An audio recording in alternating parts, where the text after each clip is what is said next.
Hi സുന്ദരീസ്. അപ്പോൾ ഈ ചൂട് കാലത്തിന് പറ്റിയിട്ടുള്ള 2-3 DIY ഐഡിയാസ് പറഞ്ഞു തരട്ടെ. അപ്പോൾ കുക്കുംബർ എടുക്കുക, എന്നിട്ട് അതിന് പകുതി മുറിച്ചിട്ടോ അല്ലെങ്കിൽ 2 കഷ്ണാക്കിയിട്ട് ഫ്രീസറിൽ വെക്കുക. എന്നിട്ട് എടുത്തിട്ട് ഇതേപോലെ മുഖത്ത് മസാജ് ചെയ്തതിന് ശേഷം ആ ഭാഗം ഒന്ന് മുറിച്ച് കളഞ്ഞിട്ട് എഗെയിൻ ഫ്രീസറിൽ വെക്കുക. അപ്പോൾ നമുക്കിത് റീയൂസ് ചെയ്യാവുന്നതാണ് കേട്ടോ. നല്ല റിലാക്സിങ് ആണ്, അടിപൊളിയാണ്. പിന്നെ അതിന് ശേഷം ഗ്രീൻ ടീ ഉണ്ടാക്കുക. എന്നിട്ട് നമ്മൾ അരിച്ചെടുത്തിട്ട് ഒരു സ്പ്രേ ബോട്ടിലാക്കി വെക്കുക. ഇടയ്ക്കിടയ്ക്ക് ഒന്ന് മുഖത്ത് സ്പ്രേ ചെയ്ത് കൊടുത്തു കഴിഞ്ഞാൽ നല്ല റിലാക്സിങ് ആണ്.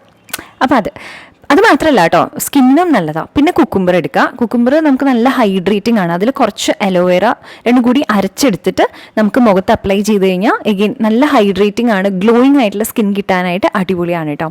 പിന്നെ നമ്മുടെ സാധാരണ ചോറിൽ കുറച്ച് തേൻ ഒഴിച്ചിട്ട് അരച്ചെടുക്കാവുന്നതാണ്. അധികം മിക്സി ചൂടാവാണ്ട് അരച്ചെടുക്കുക.